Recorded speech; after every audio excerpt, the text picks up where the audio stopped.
Está el licenciado Juan Pablo Suárez, director del Centro de Investigaciones y Estudios del Colegio de Economistas. Dicen, le agradezco mucho por este contacto. A ver, hay una expectativa bastante alta, marcada específicamente por el gobierno de Rodrigo Paz, que fíjese que ha hecho muy mediática la llegada del presidente del BID y estos 4.500 millones que se han comprometido en 2 años, 2026-2028. Pero la pregunta es, ¿cuánto sirve en este momento? ¿Cuáles son los riesgos y cómo se debe manejar este dinero que llega al país? César, ¿cómo le va? Buenos días. Bueno, algunas aclaraciones de repente con respecto a este tema del Banco Interamericano de Desarrollo. Uno que mencionar que es un banco que presta a estados, aunque tiene algunas ramas para el sector privado, ¿no? Otro, y hablaban y mencionaban que el Banco Interamericano de Desarrollo o que el BID vuelve a Bolivia.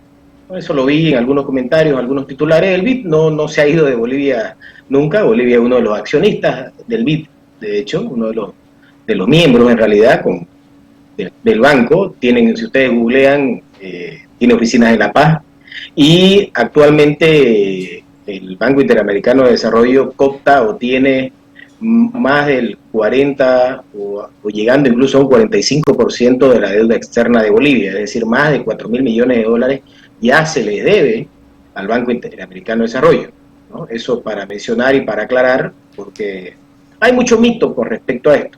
Sí, que venga el presidente a Bolivia y se reúna con el presidente del Estado, con el presidente Rodrigo Paz, es un hecho muy simbólico que de repente muestra una nueva coordinación con el banco, es decir, ya no, por lo menos lo que se aparenta ya no va a ser, oye, préstame para esto y no se coordina en nada, sino que ya hay una forma de coordinar, y creo yo, más que los proyectos, César, más que, bueno, algún puente, alguna carretera, que sí son valiosos, en realidad este tema de los créditos descomprime un poco el tema de urgencia que tenemos, que seguimos, aunque nos hemos olvidado un poco, el tema de las reservas internacionales netas, que el último boletín nos dice que apenas en divisas solamente hay 70 millones. Entonces, este flujo de 4.500 millones en 2 años es un flujo positivo de reservas internacionales netas, que debe venir acompañado, diría yo, de un crédito mucho más grande, exclusivamente para reposición de reservas, ¿no? Que seguramente el gobierno ya lo está trabajando, probablemente con el Fondo Monetario Internacional o con el FLAR, por ejemplo, que es un organismo de la CAF, que son organismos que prestan, que son los pocos que prestan exclusivamente para reposición de reservas. Obviamente, estos créditos tienen que venir acompañados con otras medidas que muchas veces son también condiciones que ponen los organismos. Algunas de ellas se han hablado de mover el tipo de cambio, otras piden una reducción más drástica del déficit fiscal. Habrá que ver cómo se coordina, cómo se negocia en ese sentido. Pero sí es positivo, pero no suficiente, y debe venir acompañado de otras medidas. Recordemos, César, que ya el gobierno nacional durante los últimos 10 años se prestó plata, pero no hizo más que gastar. Entonces, debe venir acompañada de la reducción del déficit fiscal, indudablemente. Ahora, estos 4.500 entiendo que van a entrar en 2 años. ¿Cómo va a influir en la economía dentro del país? Usted habla de que va a ir a fortalecer, entiendo, las reservas, y es un tema del que se ha hablado durante todo el último año de la presidencia de Luis Arce, porque ya no habían reservas en dólares, y esto influía también en el circulante en el país. Sí, de cierta manera va a descomprimir el problema que tenemos, la camisa de fuerza del tipo de cambio. No es una solución de fondo, obviamente, más aún si es en 2 años. La solución de fondo viene por otro tipo de organismos que precisamente no son exactamente como el BID. El BID en realidad, digamos que presta, si bien se sabe que hay un flujo positivo de divisas, pero presta para proyectos específicos. Lo que se requiere, o la solución de fondo, son créditos exclusivos para reposición de reserva, es decir, para crisis monetaria, que es lo que tenemos en el país, ¿no? Y eso básicamente pasa, la mamá del cordero, o la madre del cordero, como dicen, es el FMI, el Fondo Monetario Internacional, César. Ahora, a partir de la llegada del FMI han salido un montón de sectores, luego de que el presidente también haya dicho que era para obras sociales, a asegurar que están presentando proyectos para carreteras, para infraestructura, han salido los transportistas, han salido los campesinos, han salido todos a decir que están presentando proyectos para que esa plata pueda llegar a los sectores. ¿Esto es así? ¿Puede ser utilizado en esto? A ver, el BID tiene ramas para el sector privado, que son para trabajar como sector privado con el BID igual hay muchas condiciones que la mayoría de las asociaciones civiles del país no las tienen, digamos, ¿no? Y de requisitos económicos, requisitos organizativos, etcétera.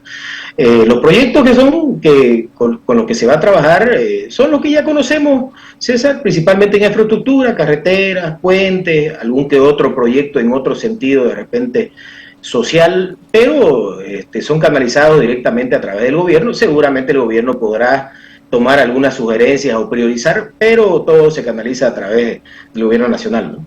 Ahora, en el entendido de que en el gobierno de Arce había mucha oposición al hecho de seguir prestándose plata, ¿cómo ve esto?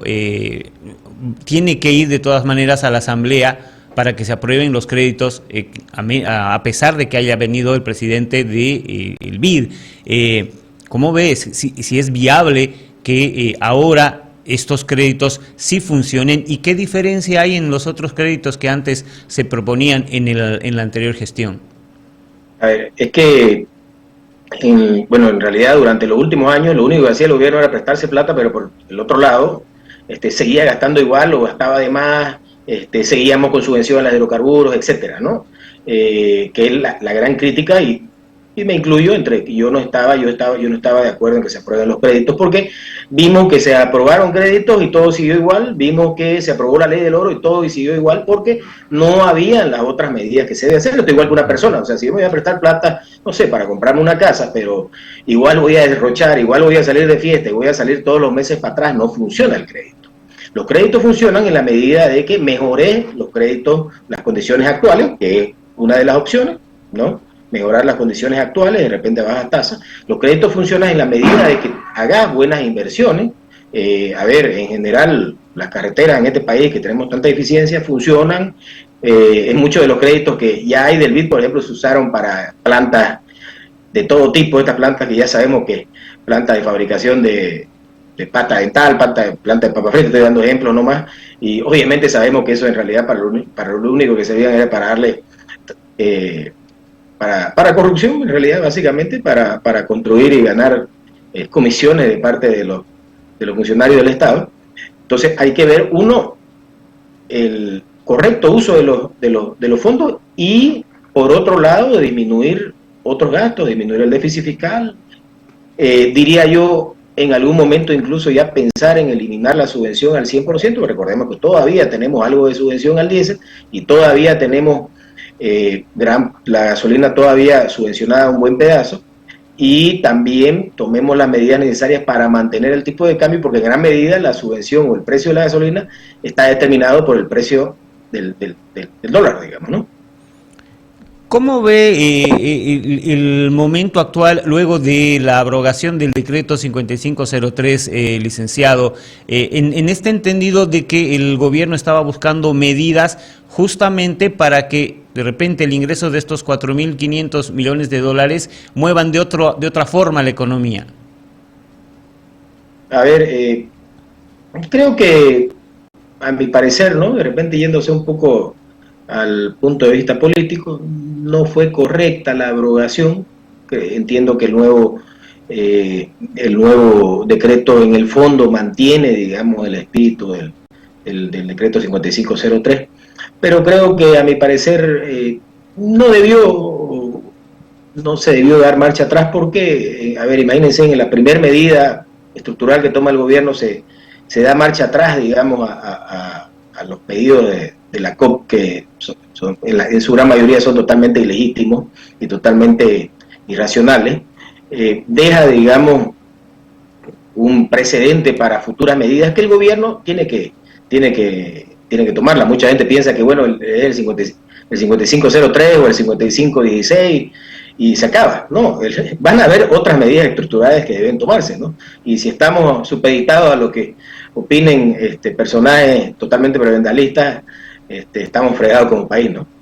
Acaban de aprobar el 5518 que marca el arancel cero para productos de la línea negra, celulares, etcétera, etcétera. ¿Esto cómo ayuda en este momento? Todo lo que sea en pro de de liberalizar los precios, de liberalizar la economía, de abrir abrirse al mundo, abrirse al comercio internacional, es beneficioso. Obviamente esto nos va a ayudar, por ejemplo, a reducir el contrabando. De repente usted ya no se va a arriesgar, digamos, a traerse un contenedor de celulares y lo puede traer con arancel cero, por ejemplo. O sea, el incentivo ya no es tan fuerte. Y obviamente va a haber una tendencia a la baja de precios. De hecho, esta medida se debería realizar en muchos otros aspectos, por ejemplo, en los vehículos, ¿no? Ya en campaña el presidente Rodrigo Paz lo mencionó, seguramente en un futuro cercano ya se hablará de ese tema, y en realidad hay que abrir en lo que se pueda, ¿no, César? Ahora, la última, 2 meses y medio, hay un retroceso con el decreto 5503, hay muchas expectativas que se han formado. ¿Cómo ve el tema económico? ¿Cómo estamos avanzando? Se habla de que hay también una baja en la calificación internacional de riesgo del país. Son 2 meses y pedazo que tiene el presidente Rodrigo Paz. ¿Cómo ha visto este tiempo? A ver, César, estos 2 meses básicamente han sido de expectativas, ¿no? La gente, de expectativas positivas, ¿no? Habían buenas señales, nada de lo que hacía 20 años que no veíamos a un presidente viajando a Estados Unidos, abriéndose al mundo, etcétera, ¿no? Todo lo que un país más o menos serio debe hacer. Pero ya las expectativas ya pasan, ¿no? Ahora ya viene lo serio, ya las medidas ya deben darse, y tenemos que entender, y esto yo lo digo, y usted se debe recordar siempre, gobierno que haya entrado para solucionar todo este problema y tomando las medidas correctas, los resultados se van a ver recién en la segunda parte de su gestión. Entonces hay que apurarse y hay que apretar el paso con las medidas, ¿no? Licenciado, yo le agradezco mucho por este tiempo. No, gracias a usted, César.